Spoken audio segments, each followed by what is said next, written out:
Welcome in to another episode of The Racing Report. My name is Rob Peeters, and I'm so glad you've joined us for another fabulous little half hour where we're going to talk all things motorsports. Because on today's show, we have to recap all of the news that happened this past week because it is the month of May. And because it's the month of May, that means news is happening. Also, there's lots of races to going on. NASCAR was in Texas this past weekend. IndyCar was in Barber as they get ready to come back to Indianapolis now to kick off the month of May with the IndyCar Grand Prix. Meanwhile, Formula One was also stateside. They were over here in Miami, and that was there's a lot to talk about regarding that. So before we go ahead and get started today, be sure to follow us on social media. You can find me at rpeters33. That's RPEETERS 33. And make sure if you like this show to give that a follow. That helps me know. And then be sure to subscribe to WTHR on YouTube and download that WTHR Plus app for your smart TV so you can get all of the latest episodes of the Racing Report as soon as they are posted. Let's get into the Formula One news of the day because there's some big changes at Alpine. The team has officially replaced Jack Doohan with Franco Colapinto for at least the next 5 races. Now, we talked about this earlier before the Formula One season even began that said that Alpine was actually considering doing this at least after 5 races. Well, Doohan got a little bit more than 5 races, but still, he's been replaced now with Franco Colapinto, which was the hot rumor back a couple of months ago, and it has now officially been confirmed. Franco Colapinto will drive beginning next weekend in Imola. And that's not all. That's not all for the shakeups in the Alpine garage, because meanwhile, team principal Oliver Oakes has immediately resigned with immediate effect, and Flavio Briatore is going to take over as team principal. Now, Briatore has been the team principal for Renault previously, if you recall the Crashgate saga. He was a central figure to that, but now he's back as a team principal with Alpine, formerly known as Renault, after Oliver Oakes has immediately resigned. So, definitely some big changes on the horizon there for Alpine. This whole team just seems to be under a consistent cloud of uncertainty, and now replacing their driver and losing their team principal all within pretty much the same 24 hours.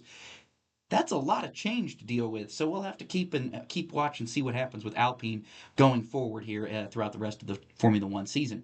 Meanwhile, also in Formula One news, Red Bull protested George Russell at the Miami Grand Prix, claiming that Russell did not slow for yellow flags after Gabriel Bortoleto crashed on lap 33. However, the FIA has rejected this protest, saying that Russell, quote, significantly lifted off the throttle for the yellow flag. So Red Bull's protest there has been rejected. No punishment coming for George Russell, but Red Bull definitely probably not happy that their protest was rejected. Verstappen seemed convinced that Russell was not slowing down for the yellow flags, but the FIA says yes, he was. So that's the new update there on that front. Now, meanwhile, this is big, huge, absolutely bonkers news, and not really bonkers, I guess, but big news in regards, because according to Motorsport.com, Carlos Sainz Sr. is considering a run for FIA president after, quote, key figures in motorsport approached him about challenging the current president, Mohammed bin Sulayem, who, as we've talked about the last couple of weeks, has been under significant criticism for how he's been running the Formula One and the FIA, and his harsh penalties for swearing, and some of the other things that he's really been doing that has upset a lot of people within the FIA. So it'll be interesting to see as we get closer to that election coming up later on this year, if Carlos Sainz Sr.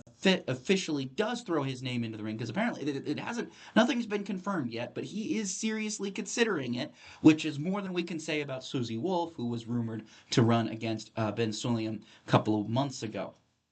Meanwhile, some more Formula One news to get to, and it's race contract extension. So we've got the Mexico City Grand Prix. They were announced that they will be on the Formula One calendar until at least the 2028 season. So that's a 3-year contract extension.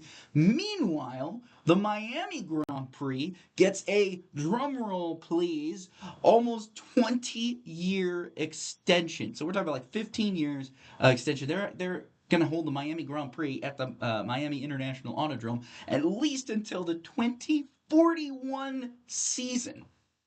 2041. So to put things into perspective, somebody who was born this year will be in high school by the time that that contract goes up. And what's even wilder was their contract wasn't even up to begin with. They just renewed it anyway, saying, this is the premier event in the United States now. So definitely some interesting news regarding Formula One contract extensions. Mexico City only getting 3 years, but Miami getting like 15 is interesting. So we will have to monitor that. But as I talk about that, it is indeed the month of May. And because it's the month of May, we've got some IndyCar news to discuss, more specifically about the series as a whole, with the 2026 St. Petersburg Grand Prix having its dates set. The IndyCar season next year will begin February 27th and have its race on March 1st. Meanwhile, the Long Beach Grand Prix has also confirmed its dates for next year, with the weekend of April 17th through the 19th being confirmed there. So now we are kind of getting an idea of what that opening round schedule is going to be before the month of May, in that March to April kind of month. So I think the real question is, where does Thermal fall? Where does this Arlington Grand Prix fall? Obviously, we know when that Arlington Grand Prix is kind of going to fall. It's going to be in that March area. But what falls between St. Petersburg and Arlington, and where does Barber go? Because apparently Barber isn't going to be in May anymore, so are they going to move it back to its traditional April date, or are they going to maybe move it a little bit earlier in March to maybe break up the time between Arlington and Long Beach? Maybe early April, I should say. But really, we don't know a lot, but we're getting some more ideas as these dates start to get finalized. We're getting more ideas of what next year's IndyCar schedule is going to look like.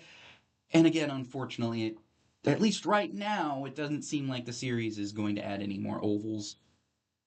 I know, I'm disappointed too, but for those of you who don't care about ovals, I'm sure you'll be thrilled that we know more about the schedule now, but unfortunately, it doesn't look like we're going to get any new ovals, but might have a new track. Maybe. Might have Mexico City. Where does that Autodromo Hermanos Rodriguez, where does that slot in that calendar? Because it very well could also be in that kind of March, early April bracket before we really get into the month of May. So a lot of things developing here in the IndyCar world. We'll have to keep watching, see what comes of that later on this year. Meanwhile, let's talk about ratings real quick. Let's talk television ratings. Fox's ratings for Barber, so a decent rebound. Still not as good as St. Petersburg, but better than Long Beach. They got about 970,000 viewers on Sunday for the race at Barber, which is obviously up from the 552,000 people who watched the Long Beach Grand Prix, which again was held during March Madness, the college basketball Final Four, and the Masters, as well as NASCAR. They were going up a lot of things, but it looks like now not really going head to head with either Formula One or NASCAR really kind of helped IndyCar in that front, because they did manage to get just under 1 million viewers, which is good. And again, it's up from NBC's numbers from last year, which I think were in the 700,000 range. So again, some nice positives that we can take away from IndyCar. It's good to know that the ratings didn't drop again, because that was what I was mainly worried about after seeing only 500,000 people tune in for Long Beach. I was very, very nervous about that, even full knowing the competition that it had going on that day on television. I was a little bit nervous about that, but now I'm maybe a little bit more confident going forward, seeing that as long as we don't hit an IndyCar race against other motorsports or other sports, we can get this done and get decent amount of a decent amount of viewers tuning in for an IndyCar broadcast. So that's at least some good news to discuss. Now, let's talk about some Indy Next news because we've got the Junior Series, the feeder series in the IndyCar. They've got some big news here. Juan Manuel Correa has signed with HMD Motorsports to at least to race in the car number 39 this weekend at the Indianapolis Road Course. So he'll be at that doubleheader race May 9th and 10th at the Indianapolis Motor Speedway Road Course. Now, if you don't know who Juan Manuel Correa is, well, he's an American driver. Well, he has dual citizenship between Ecuador and the United States, but he has raced under an American United States license basically since he's been racing in Europe. Now, he's been racing several seasons in Europe, almost 9 seasons, more than 10 if you count his karting careers. But he started in 2006 racing Italian F4, German F4, moved up to GP3, now Formula 3, then got up to F2, Formula 2 in 2019 before he was involved in that horrifying, scary crash that unfortunately took Antoine Hubert from us. And he was injured in that and took him out the rest of the season. And then had him sit out the entire 2020 season, excuse me, came back 2020 and has been racing in Formula 3 and Formula 2 ever since. He last competed in Formula 2 last year. He's been also dabbling in some sports car races. He ran this year the 12 Hours of Sebring with United Autosports in the LMP2 class. So he's kind of starting to come back over here stateside where, he's really from. He's from this part of the country, so it's nice to see him come back, being from the United States and Ecuador and everything like that. So it's nice to see him come back, and it'll be really cool to see him get his first Indy Next start at Indianapolis. So now let's move on into some of the supercars news. This is really the only supercars news that we have to talk about today because we have a race this weekend. It'll be the Simmons Plains, the Super 440 format again. And in regards to that Super 440, in order to prevent teams from struggling to make Sunday's race in Tasmania a 2-stop race. So basically what they're saying is the tires and the fuel loads are just barely enough for a 2-stop race. But they don't want to make it a 3-stop race because of the extra tire costs, extra fuel costs, everything like that. So they have cut off 2 laps from the Sunday race. So the Sunday race was originally scheduled to be 80 laps. Now they've made it 78. With that hope is that it'll then be a 2-stopper for the teams. Now, in addition to that, there's still 2 sprint races on Saturday. Those will remain at 50 laps, no changes there. But the main big race on Sunday, that's going to be 78 laps rather than 80 laps. So, and if you haven't caught a race at Simmons Plains, it's probably one of my favorite Australian tracks down there in Tasmania. It's really unique. It's got this super long back straightaway, super tight hairpin turn.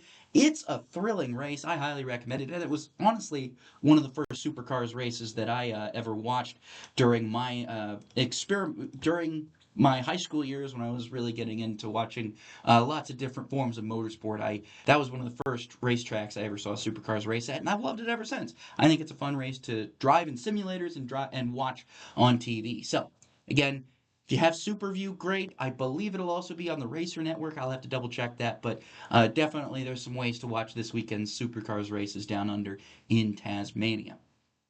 All right, on that note, let's go ahead and take a quick break because when we come back, we're going to talk about everything that happened over the week in NASCAR because there's some big news to talk about, and we're going to get into it. So don't go anywhere. You are watching The Racing Report. And we're back on The Racing Report. My name is Rob Peeters. It's time to talk about NASCAR news because we officially have confirmation that the 2026 NASCAR Championship race will be held at Homestead Miami Speedway, and that NASCAR will indeed rotate the championship race going forward beginning in 2027. So we won't go back to Homestead in 2027, but we will be going there in 2026. Now, NASCAR has given some parameters about what tracks are going to be included. Obviously, they want them to be in key markets, and no road courses or super speedways. So Daytona is not going to be the finale. Talladega is not going to be the finale. You're not going to have it on a road course. It's probably going to be on a 1.5-mile racetrack. So what that means is I would expect, obviously Phoenix will still be in the rotation. I know that's not 1.5 miles, but I would expect, again, Las Vegas to be in that rotation. And I might even expect a place like Texas, maybe even a place Let's see. It's a good question. There's maybe some not street races, but like some kind of race in California, however they can get it done. I know that they want to race in California. I don't think short tracks are out of the question. I don't know if street courses are out of the question, but I know Ben Kennedy wants, because I saw this Santa Cruz street race being thrown around as a possible rumor. Again, I'm not ready to say that NASCAR is actually going to do that. I think more likely than not, you're going to see the championship race be held on a traditional NASCAR style oval of a mile and a half, maybe a little bit less, maybe a little bit more. Maybe you could see Nashville, but again, no, that's Nashville in November. You also got to remember when this is going to take place. You got to be kind of more of in a warmer market as well. So again, like I said, that Southern California, Las Vegas, Texas, Florida, places like that, I think are the your best bet for probably finding a good opportunity, a good race there. And of course, Phoenix. We'll just have to see. I'm curious to see what kind of tracks will be in the rotation. But as of right now, we're not sure. We don't know. NASCAR hasn't announced it. But as soon as we do know, we will bring you it here on the Racing Report. So let's talk about more tracks that want NASCAR dates. Road America's president said that he would, quote, love to see NASCAR back, but also says the two sides have not gotten any further in negotiations other than an exchanging of pleasantries. So if you're a big fan of racing in Wisconsin, you probably know that you want NASCAR back. I think a lot of people want NASCAR back. A lot of NASCAR fans want NASCAR to return to Road America because it is one of the more exciting racetracks. But I guess NASCAR's not thrilled with how long the pace laps take, how long it takes in between stages. And again, I say to that, well, just run the race without stage breaks. Just you can have the stage end, but you don't have to throw the caution, just like you used to do on road courses. But again, NASCAR seems like that is their big hang up about going back to Road America, which is really unfortunate because, yeah, it's a 4 mile road course, but it's a beautiful 4 mile road course that puts on exceptionally good races. And it has for a long time, and it draws big crowds. It's just a bit awkward and weird to me that why NASCAR wouldn't want to go back there, at least with the Xfinity Series. I mean, come on. Cup, you can take or leave, but the Xfinity Series belongs at Road America, at least in my opinion. It belongs there, and it raced there fine for like the better part of 13 years, and now it's just off the schedule. And what do motorsports fans in Wisconsin do? Well, they got an IndyCar race at Milwaukee, they got an IndyCar race at Road America, they got IMSA races at Road America, but they want NASCAR. They want NASCAR back, just like I think that they should be allowed to have. So, but NASCAR's not budging. They don't seem to be in negotiations with Road America and probably aren't going to be in them anytime soon, unfortunately. But here's something else we should talk about. We've got a new NASCAR broadcasters coming up this summer.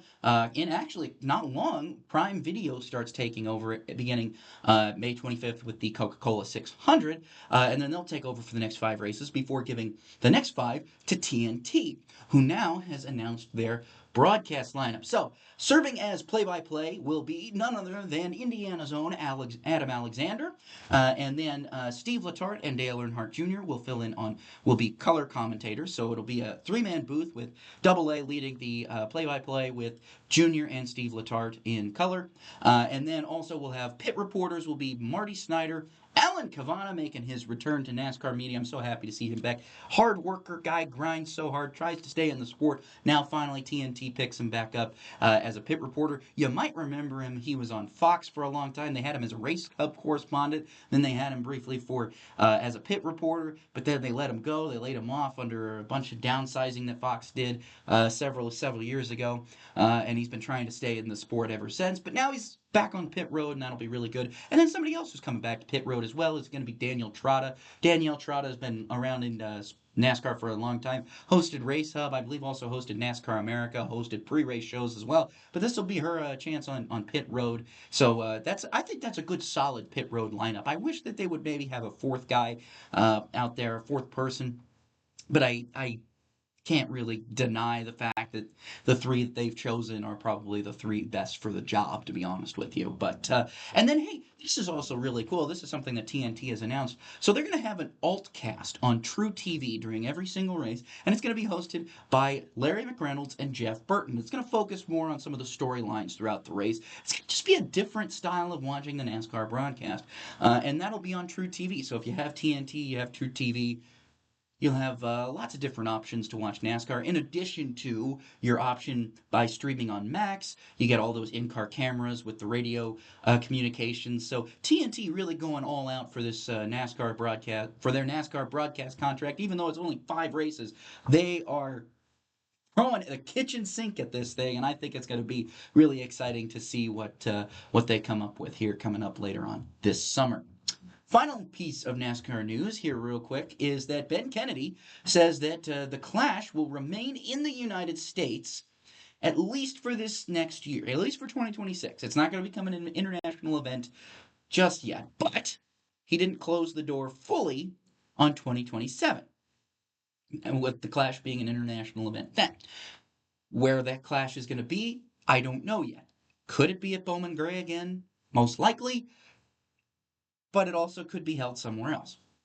We'll keep monitoring that here on the Racing Report and let you know the latest news as soon as we get it. So, that is it for the NASCAR news this week. Let's go ahead and take a quick break, and in the remaining 10 minutes, we're going to come back and we're going to recap every race that happened this weekend, and we're going to get you ready for all of the gluttony of races. I told you a couple weeks ago we had a glut of races. We got a glut of races again this weekend. So, don't go anywhere. You are watching the Racing Report. And welcome back to the Racing Report. My name is Rob Peeters. Let's get you caught up on all the races that happened this past weekend. NASCAR was in Texas. Looked like a great crowd on Sunday. Probably one of the better crowds Texas has had in about 15 years. And it's great to see such a big crowd coming out there because they were entertained quite a bit to that Cup race. It was a bit of a wreck fest. It was a long wreck fest, but you can't say that the racing was all that bad. Yeah, the Gen 7, has been getting a lot of criticism lately. But one thing you can't deny is that when you put that thing on a 1.5-mile track like Texas, or this weekend coming up in Kansas, it's going to produce some pretty darn good racing, and I think we got that. We also had a lot of, like I said, a lot of attrition, a lot of yellow flags coming out, which I think added to some of the drama. There were a lot of crazy incidents, obviously, with Josh Berry spinning, Kyle Busch spinning, all while running up front. Then the overtime finish going on, and Ross Chastain trying to get that first win. He hasn't had a win in about a year now. He was trying to get that win, trying to get Trackhouse back in victory lane. Came up just short. Joey Logano steals the win, basically. I don't think anybody picked Logano. I didn't think he even had the fastest car. Just had some luck on his side with the overtime finish. Scored that victory. Scored a victory for AAA, which has been in the sport for quite some time. Hasn't gotten a win. Now they do. So good racing in Texas. Meanwhile, in the Xfinity Series race, it was just about as interesting. Lots of wrecks, lots of crashes. Kyle Larson subbing for the injured Connor Zilic, who we told you about last week. He had a back issue, suffered from his accident at Talladega. He's expected to be back in the car when the Xfinity Series resumes coming up here in a couple of weeks. But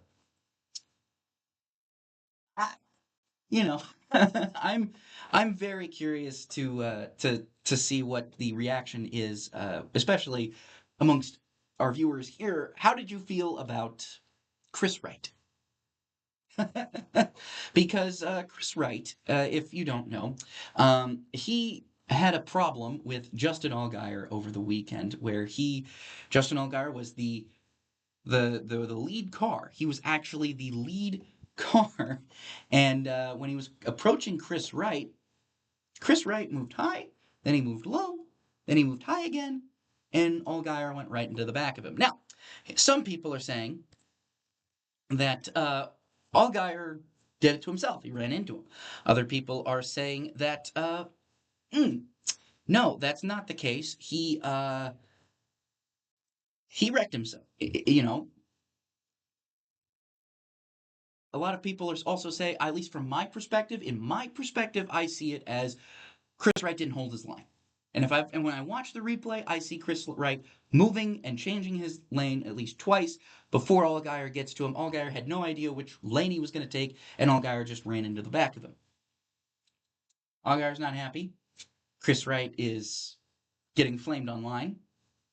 But yeah, some interesting developments in the Xfinity series, definitely with Chris Wright. That I'm not trying to like knock the guy or anything. I'm dog on anybody, but really you have to look at that overhead view, that aerial view of it, and really you can see just how much he was moving his line. And unfortunately, if you're in racing and you're a slower car, you have to get out of the way for the leader. It's number one, it's courtesy, and number two, it's a safety thing.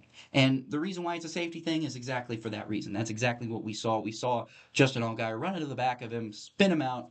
Those two crash. Allgaier was the leader, and now he's not in victory lane.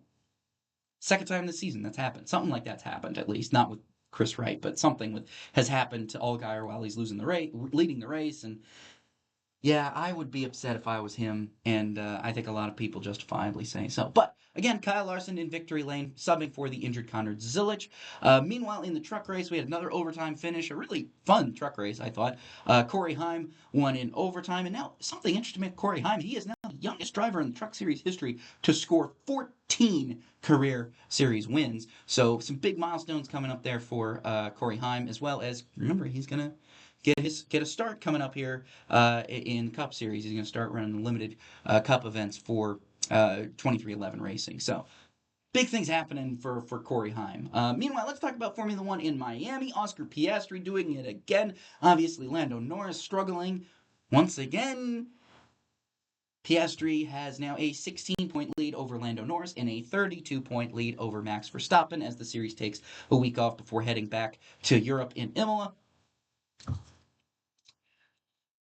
Verstappen is a new father, but I don't know if it's going to win him the championship. I don't. He says he's not going to be distracted or anything like that, but I'm very curious to see if he himself can close that gap to Piastri and Norris, at least Norris. I think Norris should be likely, but I really feel like Piastri is probably not done winning this season and is probably going to win a lot more. Norris, though, he's going to have to step up if he wants to win this drivers' championship. I think McLaren, more likely than not, has the constructors' title locked up just based on the way their car is running. Obviously, it's a long season. Things can change. Teams can improve upon their cars. Right now, it looks like the runaway constructor is going to be McLaren, but Verstappen is keeping up with the McLarens as best he can in his Red Bull. I'll be curious to see how that goes with Imola, because again, remember a couple weeks ago, Helmut Marko said by Imola they're hoping to be, back up fighting with McLaren. So we'll see if those upgrades actually do what Helmut Marko said. Now let's talk about Formula E. They were in Monaco this weekend. Oliver Rowland took race one. Meanwhile, Sebastian Buemi broke an insanely long winless streak. He hadn't won a Formula E-Prix, despite being the champion in Season 2. He hadn't won an E-Prix since the New York City round in 2019. So this is pre-COVID. That's how long ago it was. But Sebastian Buemi back in victory lane. Not only does he get back in victory lane at Monaco, that victory in Monaco means he is the winningest Formula E driver in Monaco, having won twice before and now scoring another Monaco victory. So Sebastian Buemi, good for him. Good news there. It was a great race. Another great couple of races in Formula E. Highly recommend checking out those race replays if you have a chance. Now let's talk about the races that are coming up this weekend before we go. NASCAR Cup and the Truck Series are going to be in Kansas. No Xfinity Series. They come back in a couple of weeks at Charlotte. But right now the Truck and the Cup Series are going to be in Kansas. I'm looking forward to this Cup Series race in Kansas because, as I said, Gen 7 on a mile and a half. Chef's kiss. Gen 7 everywhere else. No comment. But let's see if Corey Heim can get another truck win.